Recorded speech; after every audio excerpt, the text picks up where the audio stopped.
Welcome to the Vocal Lab podcast with your hosts Shelby Rollins and Jason Catron, bringing you the best from the music industry. Get ready for first-class conversations packed with exclusive techniques and transformative insights, all designed to help you reach your top note.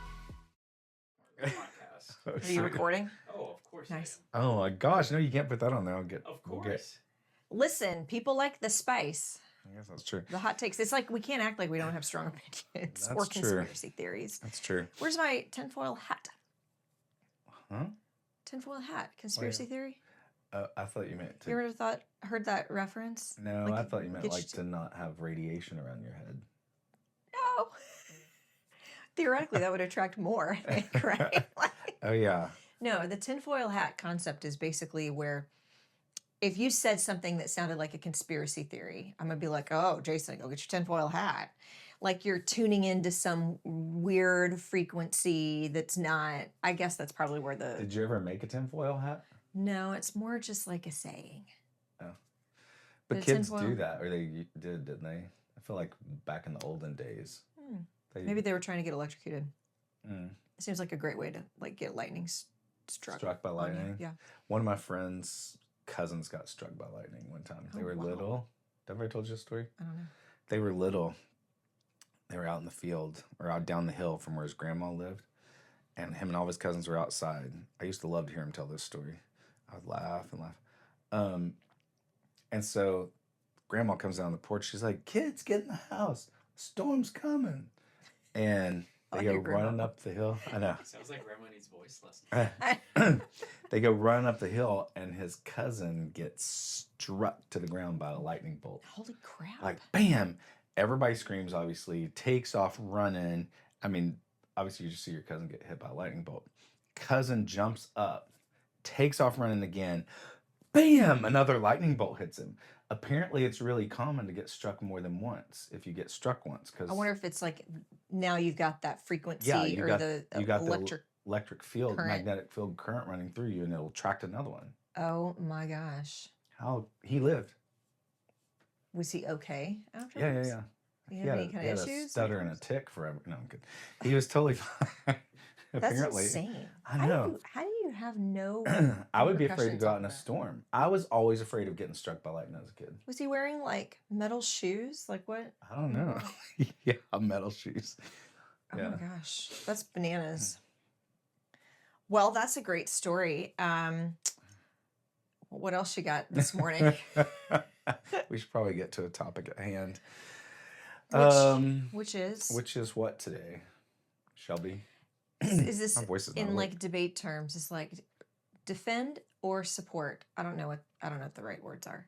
This statement. It is harder these days for artists to truly work on their voice because of the demand of gigging and performance and keeping up with all the things. It's harder, maybe measurably harder for an artist in 2025 to really lean into the honing of their craft than it was even 15 years ago. Do you think, or are you suggesting due to fatigue and exhaustion, or just due to all which could be a byproduct, obviously, depending on the person, but I guess to clarify, you're saying the fact that artists today have so many demands on them, how is that living itself out physically with the actual voice?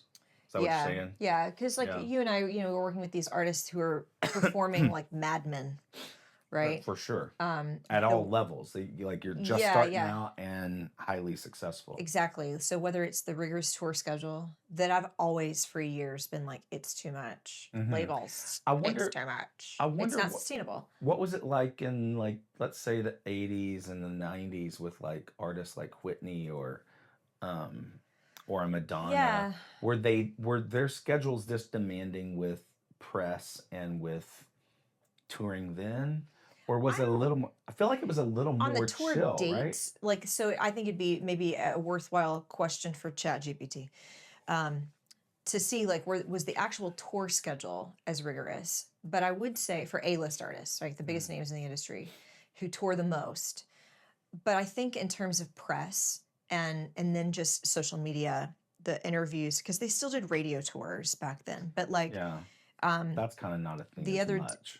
yeah, I don't know. I mean, I I have, mean, people still do it, yeah, but I like don't go to think it's radio. as like used to. It was so Up and structured. coming artists more doing radio than I feel like the big ones, because they don't need to go and pitch themselves to radio. Well, radio's But like, not as prominent as it was. no, It used for to sure. just be radio and the TV shows, and again, those have lost their prominence. Like to be on to be on like the Tonight Show in the back in the day was huge. Yeah. You're gonna sell records. You are making it. Even the morning shows like Good Morning America or Today's Show. Yeah. Now that's just not. They still have artists on there. Obviously, it's part of the programming, but Yeah. it doesn't really add up to much. No. But I think, yeah, so like is everything else, the stuff that goes around the actual stage performance, so much quantity wise of like performance and gigging in essence, that it's difficult for an artist to maintain or really develop their voice. So like they'll have this breakthrough moment in a session where they can do something that they've maybe never done before. And it's like, whoa, that was incredible. But then they got to go straight into like 4 nights of back-to-back shows that is so fatiguing on their voice. They're also having to deal with posting things on social media and all the other things, the meet and greets and the press stuff, that then they get a few days off and they just kind of crash. But they're not going to practice. They're not going to be like trying to figure out how to make that breakthrough moment that they had in a session show up in their songs, because that takes some actual vocal workout time, you know, and they're wiped out. So do we feel like this is a different season that we're currently in, where that's more of a reality than it ever was before? I agree completely and say yes. And I think it's not a season. I think it's a new reality. Yeah.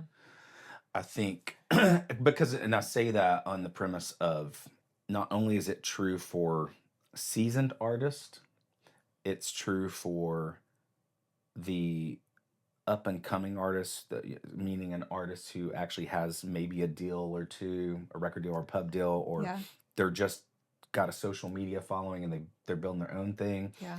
The demands on them is incessant. Yeah, they have to stay in front of the public eye. Like they're constantly having to be, of course they do, putting out content and stuff like that to stay relevant and to be on people's radar, right? When they're up and coming. But unlike before, so do the people who are just wanting to be at that level. So the beginners, the newbies are the same. They may not be touring, and they may not be, doing like promo things for like radio stations or whatever. And they may not be, they may not actually be gigging that much, but they have to, if they want to do it, they're still having to create the TikToks and the Instagrams, constant content, songwriting. And, today, as we were talking, a difference in today's musical realm is that, before, when we were in college, we might have been like occasionally writing with someone. I had friends who were writing all the time, but it wasn't the reality of every artist wrote then. Now they do. You have to. And multiple sessions a week, multiple writes. And even if you were writing 15 years ago, and that was part of your bigger picture, you were writing and you wouldn't record those songs until you're ready to do a record. Now you're writing a song and you're laying down the track that night. Yeah. Even if it's just a rough demo. Are you so having you're, a lot, you're singing all the time. Are you having a lot of artists tell you that they go to a write, and usually now these writes are with producers, right? So you're creating the track on the fly. The era of work tapes is long in the past. We do not do work tapes anymore. We do fully produced demos. The world of demo singers is gone for the most part.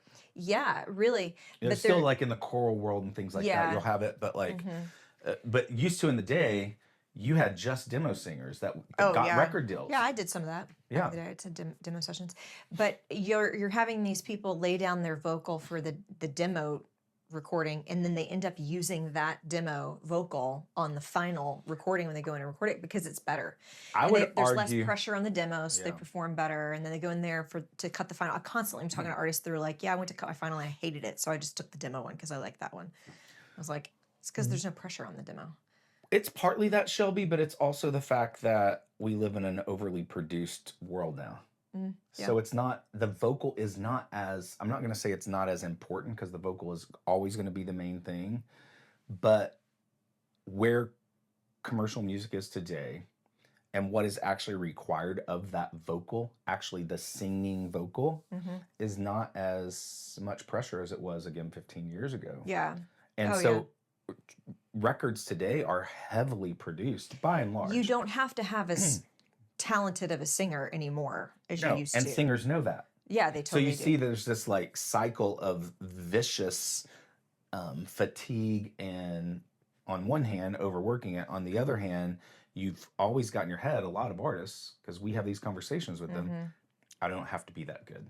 Yeah, but and so because they forsake a little bit of the training, partly out of this necessity of just keeping up with the Joneses, right, and the demand on them, that just adds fuel to the fire. So if their voice is not as skilled naturally as it had to have been 15, 20 years ago, where you had the big diva voices of the 90s, like Whitney and Mariah and Celine, their voices could sustain themselves. They had great technique. And so while they might have had a big demand and their songs were crazy hard to sing, and I don't even know how some of these people were singing those same songs night after night, except for the fact that their voices were good enough to do so. They were built to do that. They were built to do that. But now when you don't have the singers, that's honestly not trendy, is the big diva vocal anymore. It's not super popular these days. And I do think that's just like a cycle that we're currently in, and it'll eventually come back around. I'd agree with that. But because of that, it sort of is this own cycle that it gets in. Well, okay, the voice is not as powerhouse, which means it's muscularly not as skilled and sustainable. And so you can kind of get away with less, but they're still singing somewhat difficult songs where it requires them to sort of push and fatigue themselves.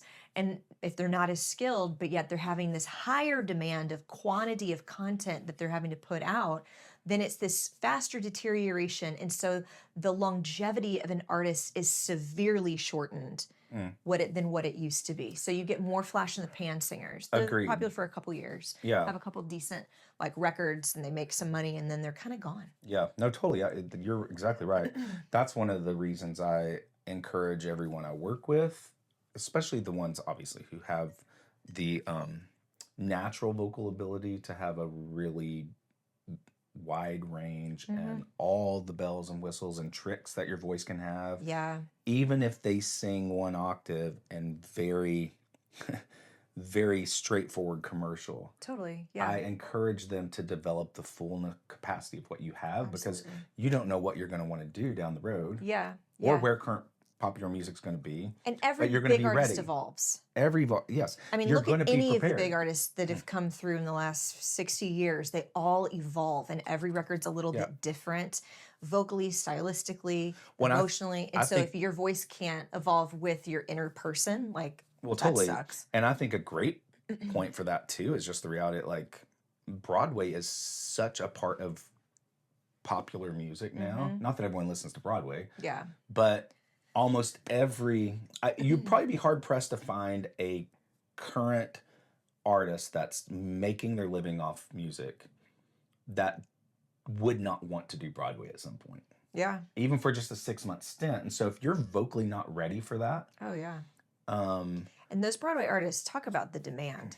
Like night after demand. night after night after night. They have 8 like shows a one week. day off. Yep. 8 shows a week.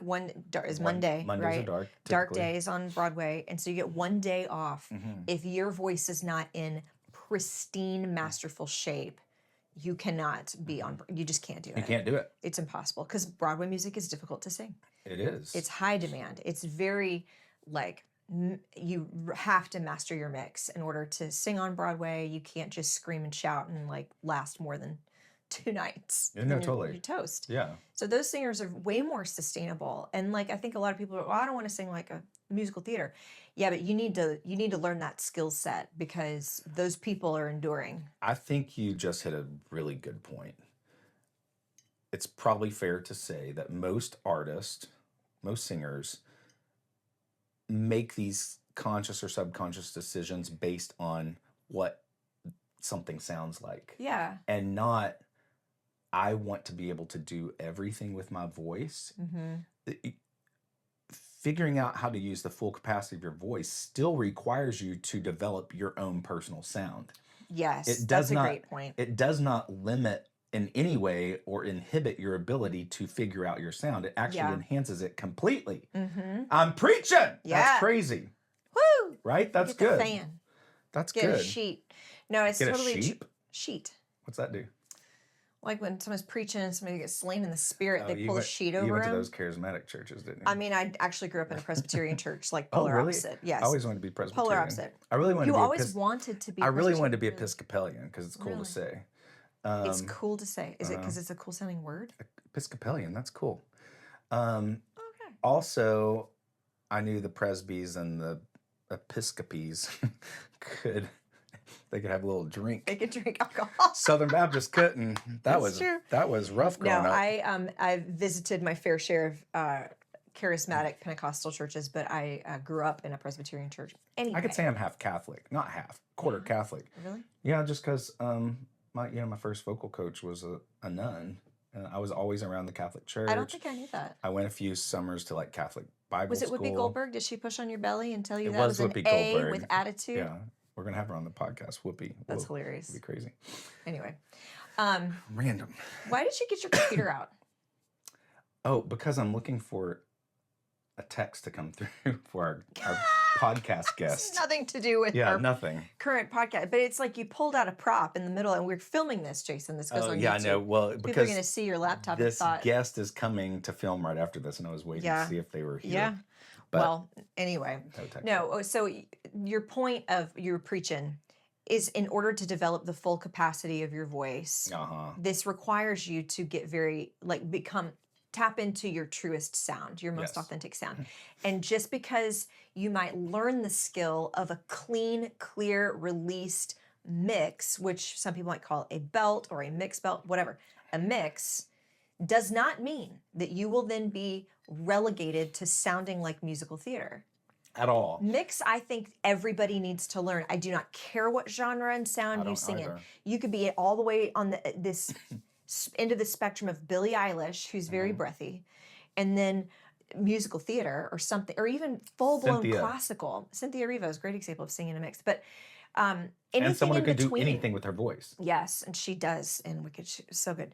And But she doesn't anything just in sound like a between- musical theater star. No, But she can. because the mix gives you the ability to do anything with your voice because it unifies it on every level. Yeah. It gives you access to every texture with more control. So say you want to sing excessively breathy, great. If you know how to get your vocal cords to seal properly because of the coordination of chord closure, which is a big tenet of mixed voice, then that means that you now have control over the amount of texture, the presence of it, the type of texture that you use and the type of, airflow, how much, how little, the be able to move in and out of it efficiently and fluidly. And so having that coordination gives you all of these options. So now you can start to make decisions based off of what you emotionally feel the song is asking you to, rather than what you are limited to by your lack of skill. Yes. That's not an authentic choice. 100%. Right? I want to make authentic choices. I can't. I mentally and physically cannot make an authentic choice if I don't have access to every part of my voice. Totally. If I do, if I have control and access to every part of it, now everything's cleared out of my mind. I'm not now going, what can I do to just get away with this in this moment? But all of that noise is out of the way. It's like when you get brain fog cleared, and now you can go, you know what? In this moment, the song is asking me to do X, Y, Z. I cannot make that choice unless I have access to those choices. So Absolutely. that's why it's so important, and not to get so far deep into why technique matters, because the original question up for debate, right, was, is it true to say that singers have a harder time even getting to that point? Like, what I'm saying is all fine and good, But if you don't have the time or the energy or the bandwidth to be able to dial that in, then what do? What is, if it's true, yep, it's harder for them than it used to be. If that's true, just hypothetically, what do? What's the answer? I think the answer and what we've uncovered here is the overriding premise that you should have as an artist, as a creative, when you are striving for excellence in what you're creating, you have to consider the main driving instrument that you're going to use, which is your voice. Yeah. And you should have the same goal as any professional athlete to be the best and to know your muscles, your body, the functionality of it, all of it, the best that you can so you can rise to the top. Right. Singers primarily do not think that way because, again, as we've talked about here, there's always the dominant thought of, I just need to be cool and I want to sound like this person I grew up loving. And so you mimic and you lean so heavily into style and you neglect the technicalities of it. And what we're really saying here is that in doing that one thing, you're going to give yourself a great little insurance policy and set yourself up to survive and to navigate all the demands that are going to be called upon you as an artist. It's a tortoise in the hare thing, Well, right? Because everybody else. What does that mean? Well, like the hare being the one who's like, I'm going to go for it. I'm going to go Oh, fast. yeah. And the tortoise is like, I'm taking my time. And who ends up winning that race? The tortoise does, right? And that shows up a lot in life. It's like you can't evade the hard work. There's no shortcut in that. And so while it's kind of like, well, how? I'm overwhelmed. How can I make the time? I think something that popped in my head when you were sharing this is when you were talking about the voice itself, like prioritizing the thing, the main instrument. For, I think, the majority of artists, their biggest source of joy in being an artist is singing, is actually the singing part of it. Yeah, totally. And when you prioritize joy, it gives you margin and helps you to make better priorities, better choices. That's real so good. that you can lean into the thing that you love the most, right? And let guess some what? other stuff, it's okay if sometimes you got to slow this thing down to prioritize this. And it's, I remember a woman that I very much so admire and respect. She was speaking to just artists and young people, young moms specifically, because she was dealing with having to push pause on some music stuff because she had a baby. And what somebody told her that she was then communicating to other people in that same stage of life, which when I heard her say this, I had my first child and I was having to slow way down.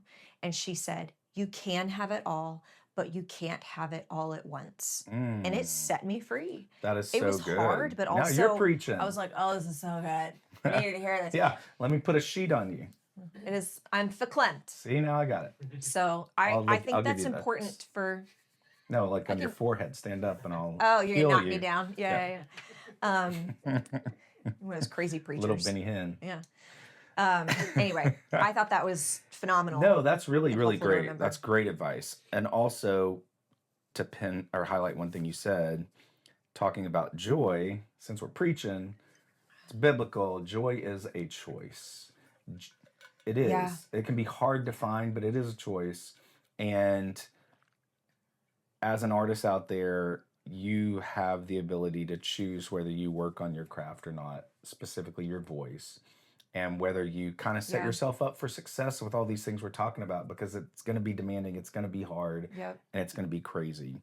One other thought to what you said, I feel like that whoever authored The Tortoise and the Hare was a songwriter. Maybe. Because why wouldn't you just say the turtle and the rabbit? Oh. That was creative thought. Yeah, very true. Have you ever called a rabbit a hare? Oh, look at that hare in the yard. I did today, but only Really? because of that reference. Oh, I mean, just in general, like your kids, you're like, look at the hare. There's a hare in the yard, kids. And they're Yeah, like, I'd be like, you should do that next time you see a rabbit. But They'd be guys, look really at the hair. They'd be really confused. They're like, what? You know, I needed this conversation personally. I do too, because So, you know, I got to prioritize we joy. get that. We Yep. also, you know, as artists and coaches ourselves, we get lazy and don't work on our craft, and we're Totally. constantly reminded that we need to do this too. You know, so Go downstairs. Just give me a voice lesson. all right. Guess we should call it. Yep. We're gonna teach Shelby how to sing. She Thanks. needs it bad. Till next time. Lies, I lie. Thanks for tuning in to the Vocal Lab podcast. Ready to join the top ranks of the music industry? Don't forget to follow and subscribe for more first-class conversations that make the extraordinary your new ordinary. Until next time, keep striving for your top note.